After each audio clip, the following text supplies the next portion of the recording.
Welcome back दोस्तों। चलिए देखते हैं हम लोग पॉलिनोमियल्स का सेकेंड लेक्चर। इस लेक्चर में हम लोग देखेंगे कि जो पैराबोला का क्वाड्रेटिक पॉलिनोमियल का जो ग्राफ था वो पैराबोला था, और उस पैराबोला का एक्स एक्सिस पर इंटरसेक्शन देखेंगे। अगर पैराबोला एक्स एक्सिस को दो जगह पर इंटरसेक्ट कर रहा है तो ऑब्वियस है इसके दो जीरोज होंगे। अगर पैराबोला एक्स एक्सिस को टच कर रहा है तो इसका two real and equal zeros होंगे, और ना कट कर रहा है ना टच कर रहा है तो इसका मतलब इसका एक भी जीरोज नहीं होगा। ठीक है ना। तो अगर हम लोग एक ग्राफ प्लॉट करें तो तीन ये जो केसेस मैंने बताया, आइए चेक करते हैं। पहला केस है कि ग्राफ एक्स एक्सिस को इंटरसेक्ट करेगा दो पॉइंट पर। तो हम लोग एक्सिस बना लेते हैं एक बार। तो वन सेक, चलिए इसके लिए हमने क्या किया, ये ग्राफ बना लेते हैं। एक ये हो गया Y axis, this is X axis. और अगर क्या बोला हमने कि दो डिस्टिंक्ट पॉइंट पर कट कर सकता पैराबोला इस तरीके से। वर्टेक्स का कोऑर्डिनेट तो आपको याद रहना चाहिए। वर्टेक्स का कोऑर्डिनेट क्या था, -b/2a, -d/4a। ठीक है। ओपनिंग अपवर्ड अगर मैंने लिया तो इसका ऑब्वियस सा मतलब है कि ए की वैल्यू क्या रही होगी, ऑब्वियसली ए की वैल्यू रही होगी पॉजिटिव। या ऐसा हो सकता है दो जगह पर इंटरसेक्ट अगर कर रहा पैराबोला तो जरूरी नहीं है कि ओपनिंग अपवर्ड हो, ओपनिंग डाउनवर्ड भी हो सकता है। इस तरीके से भी इंटरसेक्ट कर सकता है पैराबोला। वर्टेक्स का कोऑर्डिनेट चाहे ओपनिंग अपवर्ड हो चाहे डाउनवर्ड हो, हमने देखा था -b/2a -d/4a फॉर्मूला आया था, है ना। तो दोनों केसेस में यही है। और आप देखो दो पॉइंट पर इंटरसेक्ट कर रहा है। आपको ये बात याद रखना, ग्राफ एक्स एक्सिस को जितने पॉइंट पर इंटरसेक्ट करता है उसके उतने जीरोज होते हैं। अगर मान लीजिए क्यूबिक पॉलिनोमियल होता और वो तीन जगह पर एक्स एक्सिस को कट करता तो उसके थ्री जीरोज होते हैं। तो कोई भी ग्राफ जितने पॉइंट्स पर एक्स एक्सिस को कट करता, ध्यान रखना है हमको, वाई एक्सिस को तो देखना नहीं, एक्स एक्सिस को जितने पॉइंट्स पर कट करता उतने जीरोज होते हैं। तो यहाँ पे पैराबोला टू पॉइंट्स पर अगर कट करेगा तो इसके दो डिस्टिंक्ट जीरो होंगे। एक पॉइंट ए पर होगा, दूसरा पॉइंट बी पर होगा। क्लियर। अच्छा, अगर दो डिस्टिंक्ट पॉइंट पर कट करेगा तो तभी पॉसिबल है जब डी की वैल्यू पॉजिटिव हो। ये भी याद रख लेना, अगर डी पॉजिटिव है तभी पैराबोला दो जगह कट कर सकता है। क्लियर। तो पहले बात में हम लोगों ने क्या क्या सीखा कि अगर ए पॉजिटिव है या ए नेगेटिव है और पैराबोला एक्स एक्सिस को दो जगह पर इंटरसेक्ट कर रहा तो इसके दो जीरोज होंगे और डी की वैल्यू पॉजिटिव होगी, है ना। अब इसके दो जीरोज हो गए, यहाँ पे डी की वैल्यू पॉजिटिव। दूसरा देखिए, ग्राफ ऑफ पॉलिनोमियल इंटरसेक्ट और touches only at one point. हो सकता है कि ग्राफ केवल एक पॉइंट पर टच करे। तो ग्राफ अगर एक पॉइंट पर टच करेगा इस तरीके से, this is X axis, sorry Y axis, this is X axis. एक और बना लेते हैं इसी तरीके से, Y axis, this is X axis. क्या होगा यहाँ पे, ग्राफ अगर टच कर रहा है तो इस तरीके से एक्स एक्सिस को टच कर सकता है पैराबोला, या डाउनवर्ड में भी टच कर सकता है पैराबोला इस तरीके से, है ना। ये देख लो आप, पैराबोला का ग्राफ है। तो अगर एक्स एक्सिस पर टच करेगा तो इसके वर्टेक्स का कोऑर्डिनेट कितना हो जाएगा, -b/2a। X coordinate, Y coordinate तो एक्स एक्सिस पर कितना होता है, जीरो। यहाँ भी -b/2a, वाई कोऑर्डिनेट कितना हो जाएगा, जीरो। तो इसका दो जीरोस तो होंगे लेकिन वो दो जीरोस क्या होंगे, इक्वल होंगे। यहाँ पे तो ए की वैल्यू पॉजिटिव है, यहाँ ए की वैल्यू नेगेटिव है। Two real and equal zeros होंगे, two real and equal zero. जैसे पिछले वाले में दोनों अलग अलग जीरोस थे, इसमें दोनों जीरोस क्या होंगे, इक्वल होंगे, two real and equal zeros. और डी की वैल्यू देखो, -d/4a जीरो है, तो ऑब्वियस है कि डी जीरो है।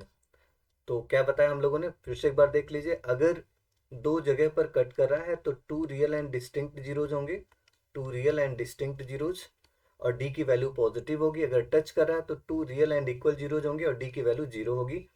तीसरा केस हो सकता है कि ग्राफ ना तो कट करे ना टच करे। मतलब हम एक बार फिर से बना लेते हैं graph, Y axis, X axis, फिर Y axis, and this one is X axis. ठीक है, ये हो गया एक्स एक्सिस, ये हो गया Y axis. Graph parabola completely above X axis हो सकता है या कंप्लीटली बिलो वाई एक्सिस हो सकता है। यहाँ पे एक बात से और है, ए पॉजिटिव है और यहाँ पे ए क्या है, नेगेटिव है। क्लियर। अब अगर एक्स एक्सिस पर ना कट कर रहा है तो ना टच कर रहा है तो इसके कोई भी रियल जीरोज नहीं होंगे। इस केस में अगर कट टच नहीं कर रहा है एक्स एक्सिस को तो नो रियल जीरोज। क्लियर। अब इसका वर्टेक्स का कोऑर्डिनेट, वो फॉर्मूला तो आपको पता ही है क्या है, -b/2a -d/4a, और इसके भी वर्टेक्स का कोऑर्डिनेट सेम क्या, -b/2a कॉमा -d/4a। ये दो जीरोज हो जाएंगे, मतलब दोनों वर्टेक्स हो जाएंगे, दो कोऑर्डिनेट हो जाएंगे वर्टेक्स के, एक्स कोऑर्डिनेट और वाई कोऑर्डिनेट, -b/2a -d/4a, और इसका एक भी जीरोज नहीं होंगे। ये क्लियर हुआ आपको। एक बात आप यहाँ से और इम्फेसाइज कर सकते हैं कि d की वैल्यू लेस देन जीरो होगी इस केस में, मतलब d इमेजिनरी आएगा, d की वैल्यू लेस देन जीरो होगी। अगर ग्राफ एक्स एक्सिस को टच नहीं करता तो d की वैल्यू लेस देन जीरो होगी। ये तीनों केसेस याद रख लो, एक बार मैं फिर से बोल देता हूँ। अगर ग्राफ एक्स एक्सिस को दो जगह पर कट कर रहा है तो d की वैल्यू पॉजिटिव होंगी, टू रियल जीरोज मिलेंगे। अगर ग्राफ एक्स एक्सिस को टच कर रहा है तो d की वैल्यू जीरो होगी, two real and equal zeros मिलेंगे। और ग्राफ ना कट करा ना टच करा तो d की वैल्यू नेगेटिव होगी और नो रियल जीरोज होंगे इसके। एक बात और आपको समझ आ रही है कि अगर a पॉजिटिव है और d नेगेटिव है तो graph completely above the x axis है, मतलब कोई भी पॉलिनोमियल का अगर a पॉजिटिव d नेगेटिव होगा तो उस पॉलिनोमियल की वैल्यू हमेशा पॉजिटिव होगी। सिमिलरली यहाँ पे देखो a नेगेटिव है d नेगेटिव होगा, अगर दोनों ही नेगेटिव हो गए तो graph completely below x axis होगा। इसका मतलब ग्राफ की वैल्यू या उस पॉलिनोमियल की वैल्यू नेगेटिव होगी।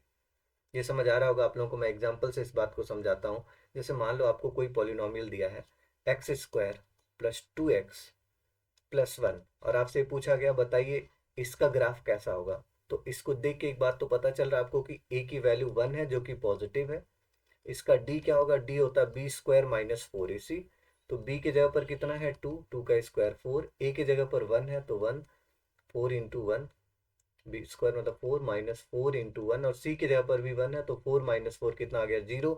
अगर d 0 है इसका मतलब ये तो समझ आ गया, कुछ ग्राफ इस तरीके से हम लोग रफ ग्राफ बना रहे हैं। d 0 है और a की वैल्यू पॉजिटिव है तो ओपनिंग अपवर्ड होगा, कुछ इस तरीके से ग्राफ बनेगा। हम लोग ग्राफ ट्रेसिंग सीखेंगे आगे चल के, लेकिन रफली आइडिया आपने लगा लिया कि ग्राफ एक्स एक्सिस को टच कर रहा होगा और ओपनिंग अपवर्ड होगी, है ना। तो इस तरीके से इसका ग्राफ आपने पता कर लिया, और आपको ये भी पता चल गया अगर डी 0 है तो जीरोज क्या होंगे, zeros are real and equal. तो जो दोनों जीरोज होंगे वो रियल भी होंगे और क्या होंगे, ऑब्वियसली इक्वल होंगे। समझ आया। तो इक्वेशन देख के आप बता सकते हैं उसके जीरोज कैसे होंगे डी के अकॉर्डिंग। या मान लो कि एक और एग्जांपल मैं आपके सामने कंसीडर कर लूँ, x² + 4x - 1। अब अगर इसका मैं ग्राफ पूछूं कैसा होगा, तो आप एक बात देख रहे हो कि a पॉजिटिव है, d क्या होता है b² - 4ac, तो b मतलब 4 का स्क्वायर 16 - 4 इंटू a की वैल्यू 1, c की वैल्यू -1, तो ये हो जाएगा 16 + 4 मतलब 20। d पॉजिटिव आ रहा है और a भी पॉजिटिव है, तो ग्राफ अगर d पॉजिटिव आ रहा है तो दो जगह पर एक्स एक्सिस को कट करेगा। इस तरीके से कुछ रफली ग्राफ बन जाएगा आपका। क्लियर। या ऐसा हो सकता है कि ग्राफ ना कट करे ना टच करे, जैसे x² + x + 1, तो यहाँ पे a देखो, या -x² कर देता हूँ तो कोई नहीं, -x² यहाँ पे -1 कर देते हैं। तो a की वैल्यू क्या है, नेगेटिव है। d क्या होगा b² - 4ac, तो b की वैल्यू इधर कितनी है 1 का स्क्वायर 1 -4, a की वैल्यू -1, c की वैल्यू -1 मतलब 1 - 4, d कितना आ जाएगा -3। d नेगेटिव है और d नेगेटिव है मतलब ग्राफ एक्स एक्सिस को ना तो कट करेगा ना टच करेगा, क्योंकि a नेगेटिव है इसलिए इस बार ओपनिंग डाउनवर्ड होगा, कुछ इस तरीके का ग्राफ बनेगा। तो on the basis of d आप इन्फेरेंस ड्रॉ कर सकते हैं कि ग्राफ किस तरीके का होगा। क्लियर। तो इस तरीके से पॉलिनोमियल्स को देख के हमने बता दिया कि अगर d 0 है तो two real and equal zeros, D positive है तो टू डिस्टिंक्ट जीरोज और दो जगह पर इंटरसेक्ट करेगा, और डी नेगेटिव है तो कहीं इंटरसेक्ट नहीं करेगा। ग्राफ अबव एक्स एक्सिस होगा मतलब पूरा पॉलिनोमियल पॉजिटिव होगा, अगर ए पॉजिटिव डी नेगेटिव है पूरा पॉलिनोमियल नेगेटिव होगा अगर ए और डी दोनों नेगेटिव है। क्लियर। अब मान लो क्वेश्चंस कैसे आ जाता है, कभी कभी बोर्ड्स में जैसे आ जाता है क्वेश्चन, पूछ लेगा ऐसे ग्राफ देके बताओ इसके कितने जीरोज होंगे पहले वाले के, तो you can see x axis को कितनी जगह पर कट करा ग्राफ, केवल एक जगह पर, तो इसका एक जीरो होगा 1 0। दूसरा वाला देखो एक्स एक्सिस को कहीं कट ही नहीं कर रहे तो इनफाइनाइट पर कहीं जाके मिलेगा एक्स एक्सिस को, तो इसका 0 0 होगा। तीसरा वाला देखो एक्स एक्सिस को कितने जगह पर कट कर रहा है, एक्स एक्सिस को दो जगह पर कट कर रहा है तो इसके 2 जीरोज होंगे। ये भी पूछ सकता है क्वेश्चन में कि इसके कितने पॉजिटिव जीरोज होंगे, देन यू विल से इसके पॉजिटिव जीरोज कितने हो जाएंगे 1। हो सकता है नेगेटिव जीरोज पूछ ले, तो नेगेटिव जीरोज भी कितने हो जाएंगे, लेफ्ट साइड में केवल एक जगह कट करा, नेगेटिव जीरोज भी 1 हो जाएंगे। थर्ड देखो, थर्ड में पूछ रहा है मान लो कितने जीरोज होंगे, तो number total number of zeros कितने हो जाएंगे, 4 जगह पर कट करा तो 4 जीरोज। कितने पॉजिटिव जीरोज, 2, एक ये वाला एक ये वाला, 4 जीरोज टोटल हो जाएंगे। अगर पॉजिटिव जीरोज की बात करेगा तो पॉजिटिव जीरोज हो जाएंगे इसके 2, नेगेटिव जीरोज की बात करेगा तो नेगेटिव जीरोज हो जाएंगे 1, नॉन नेगेटिव जीरोज कितने हो जाएंगे, देन यू विल से देखो जीरो भी नॉन नेगेटिव होता है और ये दोनों तो पॉजिटिव तो नॉन नेगेटिव होता ही है, तो आप बोलोगे इसके 3 नॉन नेगेटिव जीरोज हो जाएंगे। क्लियर, तो ग्राफ जितने जगह पर एक्स एक्सिस को कट करेगा उतने जीरोज होंगे। क्लियर।